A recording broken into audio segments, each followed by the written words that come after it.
Thank you. I want to thank both the board and certainly Ray for this great honor. You have no idea how much it does mean to me. But I'd also like to acknowledge the staff that's worked with me and helped to build the SIA to be the premier technology trade association in the U.S. Fantastic, and I thank you all very much.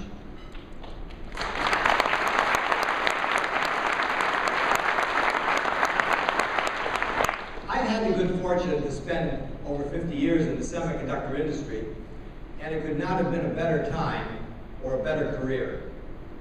And as has been pointed out already, and I don't want to duplicate too much of what's been said, but it has been a time when the industry has succeeded in so many ways. And we've come a long way during that. And just a couple of thoughts about that. When I first started, we struggled to put one diode or one transistor on, at that stage, a chip of germanium. Today we use silicon. On that same chip, we could put well over 1 billion today. And by the time we finish the CMOS scaling era, some 10 or so years down the road, we'll probably put something in the vicinity of 30 billion transistors on that same piece of silicon. That's pretty remarkable. As a result, the cost of that transistor is almost unmeasurable. I've heard it said that someone tried to calculate, came up with the idea that to print a letter on a piece of paper costs more than to make a transistor today. That may be true. But as a result of that, we'll continue to reduce these costs, and we'll continue to put out consumer products, industrial products that will, again, once, as we have in the past, change the way we all work, live, and play. We do enable more productivity growth than all the rest of the industry combined. That's a remarkable statistic, because that's what really changes the standard of living, not only here at home, but around the world. You've heard it said that we do lead in market share. And again, we aren't going to give that up. As we look forward, the industry is now looking at energy, and what can we do to further improve the energy component of what we do. As it turns out, over the last 30 years, we have reduced the power required to do one computer calculation to 1/3,000,000th of what it was 30 years ago, 1/3,000,000th of it today. And that's why we have these small handheld devices, the batteries last longer, and all the things we know about. The #1 export industry, I think, is so important, because that's what really sets us apart from so much other industry, but also sets us on the stage by ourselves. And I think we can retain that position in the future if Washington and those who run Washington will accept the fact that tax policy and regulatory policy are the greatest influence on investment decisions and job creation in this country. We have the most effective and efficient research component in the world. You've heard some talk about that. We have these 5 centers of excellence doing the CMOS work out across the universities. 5 centers of excellence, about 200 professors, 500 students, and 40 universities working together to make sure that we continue to implement the roadmap.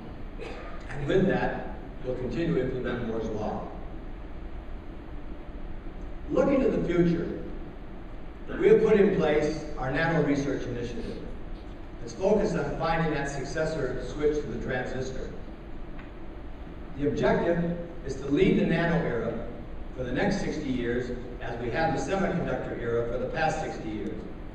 But most important is we want to provide the generation of young folks coming behind us with that base of technology that they're going to need to build their careers, as we got our base of technology from Bell Labs when we started.